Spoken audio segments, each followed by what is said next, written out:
I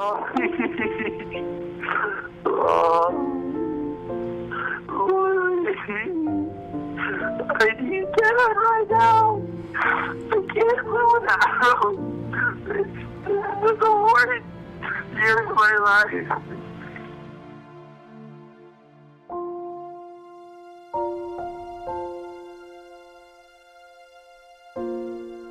I met Don Christy at the University of Texas in Austin. He was in ROTC. He was good looking, first of all, but there was something about his eyes that I could see into his heart that intrigued me. We just gelled. It was just easy. It was work, but it was easy. So Don was second in command of the Baghdad airport. And part of his duty, besides being able to greet the VPs, he was in charge of human remains.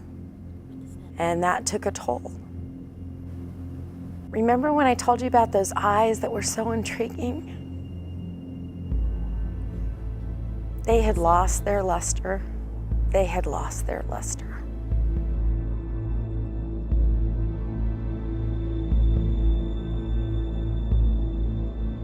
It was a Monday.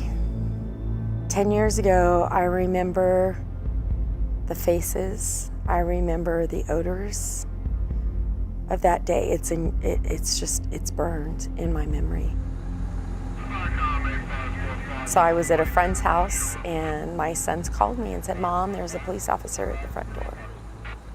So I talked to the police officer. He said, "Ma'am, you need to come home." And I said, "Are my kids okay?" And he said, "Yes, ma'am, they are." And so came home, we were just down the street, and came home, and it was not only a police officer, it was a volunteer chaplain with the sheriff's department and the coroner. And Don had taken his life. And I had to tell my kids.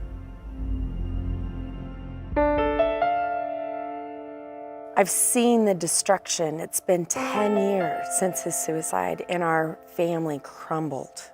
It was shock. They were catatonic. I've heard the word before. The glassiness, again, those eyes. I still have to go on suicide watch every once in a while. I will, both of my kids have attempted. Their role model did.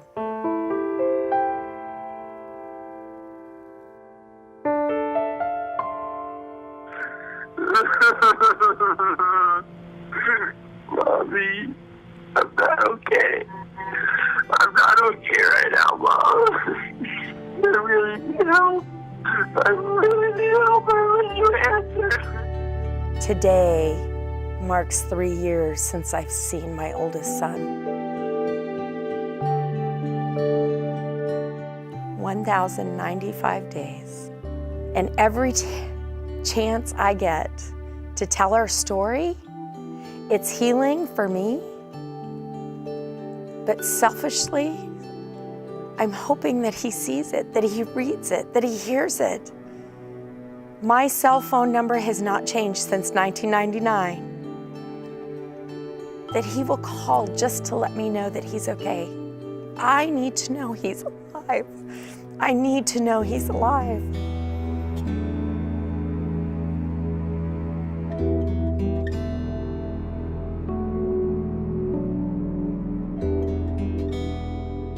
For me, telling our story, there's healing in it. But I also want to give families and people who've gone through tragedy, not just a suicide or death, but gone through tragedy, to be able to have a voice so they can heal as they're telling their story. But the beauty of it is, they are healing, but they are spreading the good word, the goodness of life, and giving hope to other people with their story. PTSD comes in many forms and affects different people in different ways. But we don't have to suffer alone.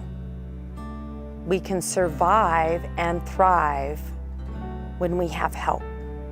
And there is no shame in asking for help.